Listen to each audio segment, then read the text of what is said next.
Yo,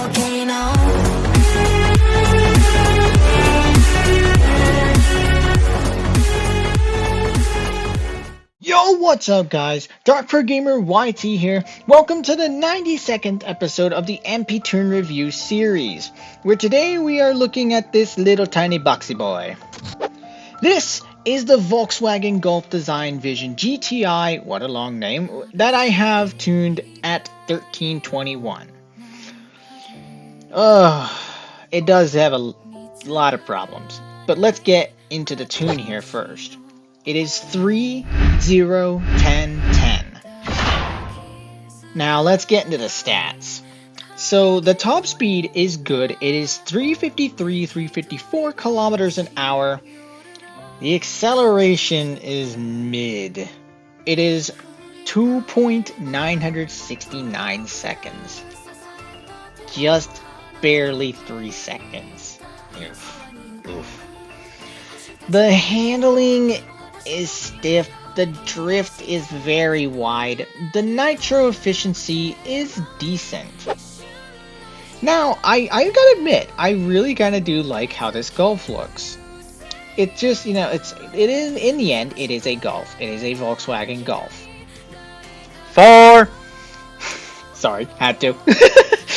But, it actually overall really does have quite an interestingly nice look to it. It is a Vision. I like the wheels. I like how they look, actually. I do like these interesting looking exhaust pipes. Very rounded look. I like how it looks. And it just looks super cool. For at least for a Golf. So, without further ado, let's take this car straight into multiplayer and see exactly how it does. And we will talk at the end of the races to discuss the final thoughts of its performance.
Okay, and now here we are with my final thoughts for the Volkswagen Golf Design Vision GTI at 1321. Lord, what a long name. Anyway. Oh boy. Okay, yeah. You can see the handling and drift are definitely an issue, and so is the acceleration. Again, it's the same case with what seems to be a lot of these 141X cars suffering from acceleration. It seems like a lot of them do have this main issue a lot of the time when you're tuning them for this rank. Now, the only one that I know of right now that's the exception is the MP4/8. But, you know, other ones maybe can do it better. I can't remember exactly which ones, but oh man, it's always this slow acceleration with these ones, unfortunately. Man. And honestly, I will say, this one does look nice. I like the look for this Golf. Now, I've seen a lot of Golfs, and it's just like, you know, it's a normal Volkswagen Golf. You see it. It looks kind of cool, especially when people modify them a bit, as long as it's not overdone. Now, this one's just, you know, the basic design of it, and it looks nice. I kind of like the edginess in like the grill and the back grill. It looks cool how it lines up with the lights there. So its design overall is pretty nice. Now the performance though is not as nice as you can see, because you have to manage the stiff handling, the wide as heck drift radius, and the sluggish acceleration. The top speed's good, the nitro is decent. So I would recommend tuning it for this rank because it can do alright. You just gotta manage those 3 factors that are the problems with it. So, I mean, it's also good at Pro from what I know. It's decently good at Pro, but man, if the drift and the handling were slightly better. Now, I will say there's another tune that you can do. Mine just happened to have 3 upgrades on tires. The other tune that you can do is 0-3-10-10, so you'll have maybe a little bit more suspension like with that, but I doubt that it'll do much to change the handling and drift. So that wraps up this MP tune review. I thank you all for watching. Make sure to like, comment, and subscribe, and I'll see you all in the next video. Peace out, everybody.